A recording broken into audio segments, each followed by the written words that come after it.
My father always told me that the morning after a stormy spring night was the best time to go birdwatching. Something about the rain makes them come to the ground more, be it the fact that more worms migrate to the surface or just that wet feathers make it harder to fly. Unfortunately, though, rain brings out more than just birds. Let this story be a warning to all you birdwatchers or nature fanatics out there. The forests aren't as safe as you think they are. I still remember the events that happened on that day clearly. The mud sloshed underneath my boots as I walked through the forest. It was around 6 in the morning and the weather had cleared up a bit since the night before. My back was hurting from lugging my spotting scope and backpack along for the past 4 kilometers, and I still had another 3 to go until I reached Uhu Valley, but everything would be worth it in the end. After all, there was a good chance that I could spot a rare Eurasian eagle owl that day, and there was nothing in the world that would keep me from seeing one. During my little hike, I stopped several times when I saw something that caught my attention, as insignificant as some of it might have been. Through my binoculars, I saw several Eurasian blue tits frolicking around, singing their little songs as they hoped to attract a mate. I also spotted a little goldcrest building a nest with its partner. As I was watching a common blackbird forage for food, I noticed something moving in the undergrowth far behind it. At the time, I thought nothing of it. The creature moved away too quickly for me to get a good look at it, and I figured it was probably just a deer or something like that. After staring at the bushes through my binoculars for a few more seconds, I decided it was time for me to continue again. I didn't want to miss the owl. By the time I reached my destination, another hour had passed. I unpacked my stuff and set up my spotting scope to get a good view of the valley. Now all I had to do was wait for a Eurasian eagle owl to show itself. The first half of an hour was uneventful, with a few common bird species flying by here and there. Every now and then a buzzard would fly over, making itself heard with its mewing calls, but nothing else really stood out. That's when all of a sudden I saw something move in the corner of my eyes. I couldn't believe what I was seeing. A Eurasian eagle owl had landed not more than 5 meters away from me. It was an amazing sight.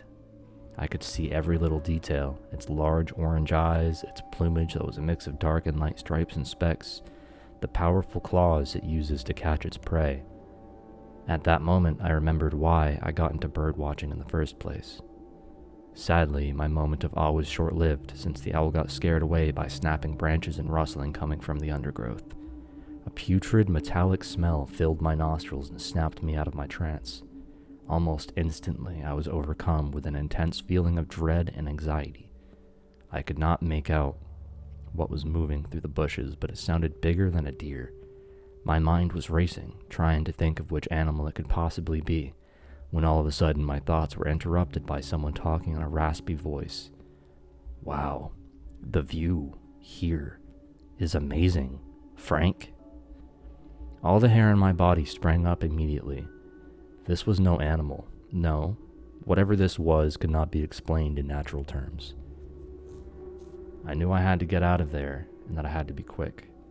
In a hasty decision, I decided to leave all of my equipment behind, and I just bolted, and the creature gave chase. I ran as fast as I could without even bothering to look behind me. Whatever the creature could be, I didn't want to find out. I could hear loud footsteps coming from behind me as I ran, and occasionally the creature would speak. Each sentence it said, painting a clearer picture about what might happen if I could not escape it in time.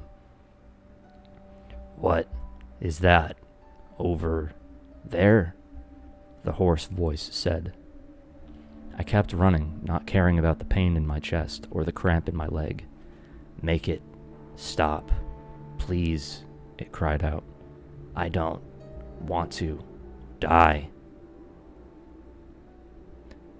The voice sounded closer than before. I could almost feel the creature's breath in my neck. My legs were really starting to give in now, and I had no idea how much longer I could run. "Fuck, don't let this be the way my life ends," I panted. "I can't die like this." The next few moments were a blur. I remember thinking that this was it, that my life would end just because I wanted to see a damned owl. I also remember giving one last sprint in a last-ditch effort to shake off my pursuer. Every memory after that has been wiped from my brain. The next thing I remembered was that I was back in my car, covered in dirt and beyond tired. I have been to many psychiatrists since to try and make sense of the situation, but no amount of therapy could help. Usually they just told me that something traumatic must have happened to me, after which my mind filled in the blanks to cope with the situation, but I know that's not true. What could possibly go wrong on a hike in a regular temperate forest without any natural danger? Nothing's that bad enough for me to make up some fairy tales about what happened, that's for sure. Something attacked me in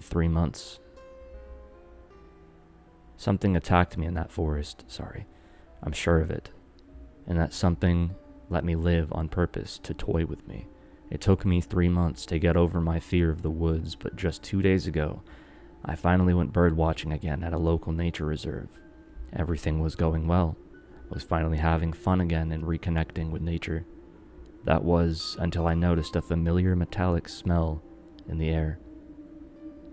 Some might call me crazy and say that there's no way that this supposed creature is hunting me, like a cat toying with its food, but I know it is. Because before I was able to get out of there, I heard it say one last thing. "Don't let this be the way my life ends."